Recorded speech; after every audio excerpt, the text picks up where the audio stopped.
नमस्कार, मैं हूं आपके साथ पूर्वी राय और आप देख रहे हैं एमपी फास्ट न्यूज। उज्जैन विश्वविद्यालय परिसर में विधि छात्र महासभा मध्य प्रदेश के विद्यार्थियों ने एकत्रित होकर परीक्षा में लगने वाले शुल्क में वृद्धि के विरोध में प्रदर्शन किया और विक्रम यूनिवर्सिटी, शासकीय विधि, सांदीपनि विधि महाविद्यालय के तीनों जगह पर कुलपति अखिलेश कुमार पांडे के नाम ज्ञापन सौंपा गया। विधि छात्र महासंघ के अध्यक्ष पृथ्वीराज सिंह खिची खेड़ा एवं किशन सिंह राजपूत प्रदीप वाजपेयी ने जानकारी देते हुए बताया कि लगातार एलएलबी की परीक्षा के शुल्क में वृद्धि की जा रही है। एलएलबी के पाठ्यक्रमों की परीक्षा शुल्क वर्ष 2022-23 में जो 1240 थी, वह एक ही वर्ष 2023-24 में लगभग 34% की वृद्धि कर 1670 हो गया। साथ ही बीएलएलबी की परीक्षा शुल्क में लगभग 1000 रुपए की बढ़ोतरी की गई। इसके विरोध में विक्रम विश्वविद्यालय में प्रदर्शन किया गया और कुलपति के नाम ज्ञापन सौंपा और 34% हुई शुल्क में वृद्धि का विरोध किया गया। शुल्क वृद्धि को तत्काल प्रभाव से स्थगित कर पुरानी दर लागू की जाए, नहीं तो आने वाले दिनों में आंदोलन किया जाएगा। इस मौके पर रितेश बिहारिया, अमन सिंह, रघुवंशी, लखन सिंह, धर्मेंद्र मालवीय, सूरज विश्वकर्मा, दीपक कुमार, हर्षित यादव, योगेंद्र, दीपक सोलंकी, परवेज अंसारी, आनंद जायसवाल, राजकुमार सिंह आदि छात्र बड़ी संख्या में उपस्थित थे।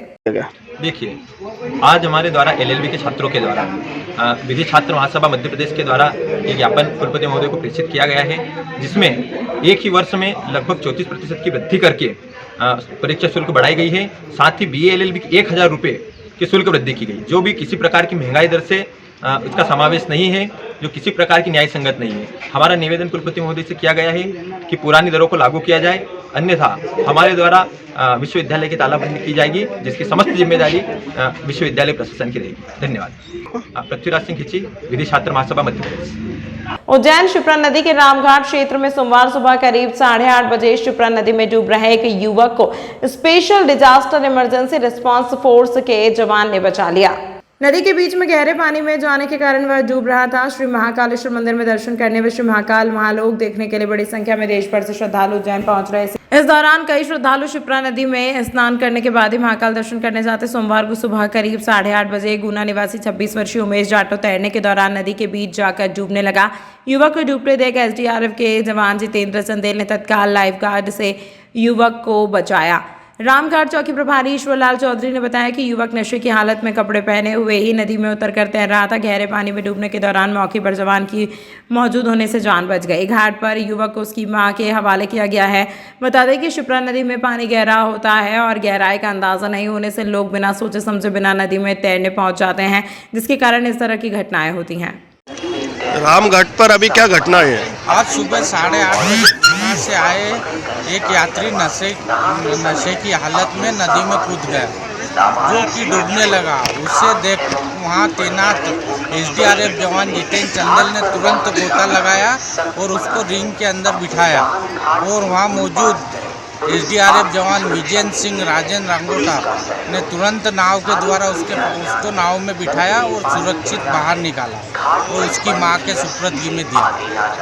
आपका शुभ नाम? ईश्वरलाल चौधरी, एसडीआरएफ होमगार्ड प्रभारी रामघाट। पहला प्रश्न पत्र हिंदी का आयोजित हो रहा है। इस बार कलेक्टर के प्रतिनिधि की उपस्थिति में थाने से प्रश्न पत्र निकालने के बाद केंद्र तक पहुंचाकर प्रतिनिधि की उपस्थिति में केंद्र पर वितरण के लिए ओपन किए गए। माध्यमिक शिक्षा मंडल की 10वीं हाई स्कूल की बोर्ड परीक्षा सोमवार को प्रारंभिक हुई। वही विद्यार्थियों की केंद्र के बाहर की चेकिंग की गई। बोर्ड परीक्षा के लिए जिले में 81 परीक्षा केंद्र निर्धारित किए हैं। माध्यमिक शिक्षा मंडल की कक्षा 10वीं बोर्ड परीक्षा के लिए उज्जैन जिले में 81 केंद्र निर्धारित किए हैं। इनमें 43 शासकीय विद्यालयों और 38 अशासकीय विद्यालयों को परीक्षा केंद्र बनाया है। इस वर्ष जिले में 10वीं की हाई स्कूल परीक्षा में 25,521 परीक्षार्थी शामिल हो रहे हैं। सोमवार को सुबह 5 बजे से थाने पर जमा बोर्ड पेपर के बक्से कलेक्टर प्रतिनिधि की उपस्थिति में निकालकर परीक्षा केंद्रों तक पहुंचाए गए हैं। केंद्र पर प्रतिनिधि की मौजूदगी में ही वितरण के लिए पेपर ओपन हुए। इस सुबह सभी परीक्षा केंद्र पर प्रवेश देने के पहले विद्यार्थियों की सख्ती से चेकिंग की गई। केंद्र के बाहर स्वेच्छा से नकल सामग्री डालने के लिए ईमानदारी की पेटी भी रखी गई थी।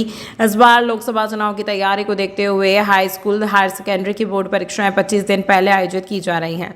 उज्जैन में विक्रम महोत्सव के दौरान गुड़ी पड़वा पर शिव ज्योति अर्पणम में इस बार 30 लाख के लगभग दीप प्रज्वलित कर नया विश्व रिकॉर्ड बनाने का प्रयास रहेगा। आज सुबह शिप्रा नदी पर घाटों का अवलोकन विधायक, महापौर, निगम अध्यक्ष, कलेक्टर, निगम आयुक्त एवं जनप्रतिनिधियों की उपस्थिति में किया गया और अधिकारियों को निर्देश भी दिए गए। 30 लाख दीपक एक साथ जलने से अयोध्या का 22,23,000 दिए रिकॉर्ड भी टूट जाएगा। दरअसल उज्जैन शहर में इस बार विक्रम उत्सव खास होगा। मुख्यमंत्री डॉक्टर मोहन यादव ने इस विक्रम उत्सव को 1 माह तक मनाए जाने के निर्देश दिए हैं। इस दौरान उत्सव में विभिन्न आयोजन किए जाएंगे, जिसमें खासतौर से गुड़ी पड़वा और उज्जैन के गौरव दिवस पर 30 लाख दीपक एक साथ प्रज्वलित किए जाएंगे।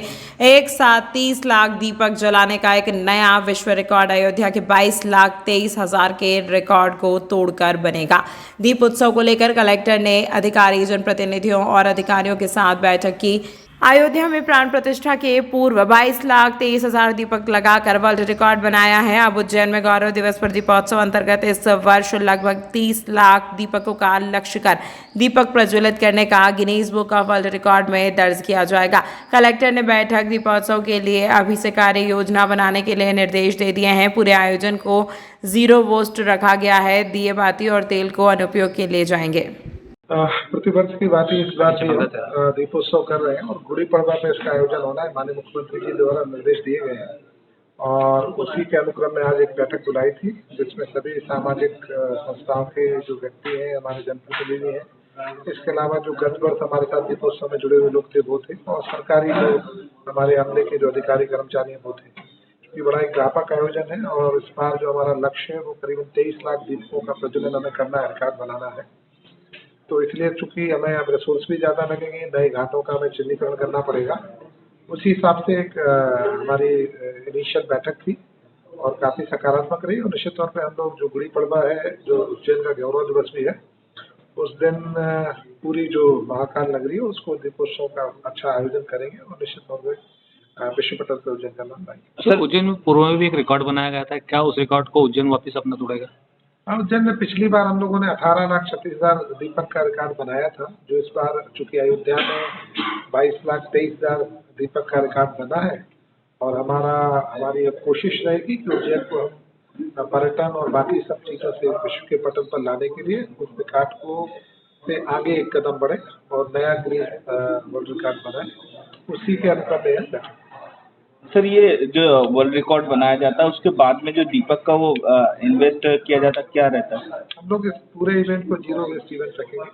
वो जो दीपक, बाती और बाकी सारे जो हमारे वेस्ट निकलेंगे उनको हम रिसाइकल करेंगे या उनको रीयूज करेंगे। तो हमारा जो स्वच्छ भारत की थीम भी है और 0 वेस्ट इवेंट की जो थीम है, तो जो भी वेस्ट निकलेगा, चाहे वो दीपक हो, बाती हो, तेल हो या बाकी जो भी हो, उसको हम यूज करेंगे और रिस्टोर करेंगे। मालवा प्रांत के 40 कार सेवक व कार्यकर्ता विशेष ट्रेन से रामलला के दर्शन हेतु उज्जैन से अयोध्या रवाना हो गए हैं। 4 फरवरी को मालवा प्रांत के विविध संगठनों के चयनित कार्यकर्ता एवं कार्य सेवक अयोध्या में नवनिर्मित दिव्य भव्य राम मंदिर में रामलला के दर्शन हेतु रवाना हुए। रेल मंत्रालय द्वारा इसके लिए आस्था स्पेशल ट्रेन की विशेष व्यवस्था 4 दिन के लिए की गई। 4 फरवरी को इंदौर से प्रस्थान किया तथा उज्जैन, नागदा व रतलाम में रुककर वहां के कार्यकर्ताओं को लेकर झांसी, कानपुर, लखनऊ होते हुए अयोध्या हुई गई ट्रेन 5 फरवरी को शाम 5:30 बजे अयोध्या पहुंचेगी, जहां कार सेवक पूरम में सभी के रुकने की व्यवस्था उत्तर प्रदेश सरकार व विश्व हिंदू परिषद द्वारा की गई है। सभी दर्शनार्थी कार्यकर्ता 6 फरवरी को प्रातः 6 बजे नवनिर्मित राम मंदिर में मंगल आरती में सम्मिलित होकर विशेष दर्शन करेंगे तथा इसी ट्रेन से 6 फरवरी को साय 9:30 पर प्रस्थान कर 7 फरवरी को रात्रि 8:10 पर उज्जैन पहुंचेंगे। सभी कार्यकर्ता अपने समूह के साथ पूरी यात्रा के दौरान ढोल मंजीरे बजाते हुए भजन कीर्तन करेंगे। इस यात्रा के प्रभारी गिरधारी लाल कुमावत तथा मनीष नीमते इस ट्रेन की विशेष साज सज्जा सेवा भारती द्वारा रेलवे के सहयोग से की जा रही है। उज्जैन जिले के नागदा तहसील क्षेत्र में एक सनसनीखेज घटना में एक महिला ने अपने प्रेमी की मदद से पति की चाकू मारकर हत्या कर दी और बाद में हत्या को दुर्घटना बताने के लिए मृतक के शव को वाहन से कुचलवा दिया। इसका खुलासा मृतक के पोस्टमार्टम के बाद हुआ। मामले में पुलिस ने हत्या के आरोप में 4 आरोपियों को पकड़ा है। उज्जैन जिले के नागदा तहसील के अंतर्गत ग्राम बीरिया खेड़ी में शुक्रवार देर रात को पुलिस ने सड़क पर एक मृत व्यक्ति के पड़े होने की सूचना के बाद शव को बरामद किया था। मृतक के पास से मिले मोबाइल से उसकी शिनाख्त अकबर पिता साबिर मंसूरी निवासी चेतनपुरा के रूप में हुई। प्रारंभिक जांच के बाद पुलिस ने इस मामले को दुर्घटना का मानकर शव को पोस्टमार्टम के लिए शासकीय अस्पताल पहुंचा दिया था। अस्पताल में 2 डॉक्टरों की पैनल ने अकबर का पोस्टमार्टम किया तो पता चला कि उसकी चाकू मारकर हत्या की गई है। इस पर पुलिस ने खोजबीन की तो जानकारी मिली कि अकबर की पत्नी नफीजा का महिदपुर रोड निवासी मुस्ताक से प्रेम प्रसंग है। अकबर की मौत से पहले दोनों साथ में थे। उनके मोबाइल कॉल डिटेल भी बात करने के प्रमाण मिल गया। इसी आधार पर पुलिस ने दोनों को पकड़ा तो जानकारी मिली कि नफीसा के कहने पर मुश्ताक ने अकबर के सीने में 2 चाकू मारे थे। अकबर की मौत के बाद दुर्घटना दर्शाने के लिए शव को वाहन से कुचलवा दिया। शव को ठिकाने लगाने के साथ ही शाहरुख और जितेंद्र ने भी मदद की थी। पुरानी कहानी सामने आने के बाद पुलिस ने रविवार सुबह चारों आरोपियों को गिरफ्तार किया तो उन्होंने भी सच्चाई कबूल कर ली। हालांकि इस मामले का खुलासा पुलिस शाम 4 बजे प्रेस कॉन्फ्रेंस लेकर कर रही है। 2 फरवरी की देर रात नागदा जावरा रोड पर एक डेड बॉडी की सूचना पुलिस को प्राप्त हुई थी। तो प्रथम दृष्टया हम लोगों ने मर्ग पंजीबद्ध करके डेड बॉडी का पीएम जब कराया नेक्स्ट डे। पीएम में बॉडी में 2 स्टेबिंग वुंड्स पाए गए, चाकू घोंपने के निशान थे। उसके बाद पुलिस को संदेह हुआ कि घटना कुछ और है जो दिखाई जा रही है। टेक्निकल इंटेलिजेंस इकट्ठा किया गया, लोगों से पूछताछ की गई। जो भी घटना के पहले लोग संपर्क में थे मृतक के, उनसे बातचीत जब की गई तो कुछ संदेह पैदा हुआ। तो इस मामला प्रथम दृष्टया ये आया कि मृतक की जो पत्नी है उसने अपने पूर्व प्रेमी के साथ षड्यंत्र करके पूरी घटना को प्लानिंग किया है। शाहरुख, मुश्ताक और जितेंद्र, इन तीनों ने मृतक की पत्नी की प्लानिंग पर घटना को एग्जीक्यूशन दिया है। इन लोगों ने मृतक अकबर को गाड़ी में बिठाया अपनी ट्रक में और जावरा रोड पर ट्रक में ही घटना को अंजाम देने के बाद बॉडी को सड़क पर फेंका और ट्रक से कुचलकर निकल गए। तमाम महत्वपूर्ण खबरों के लिए देखते रहिए MP फर्स्ट न्यूज।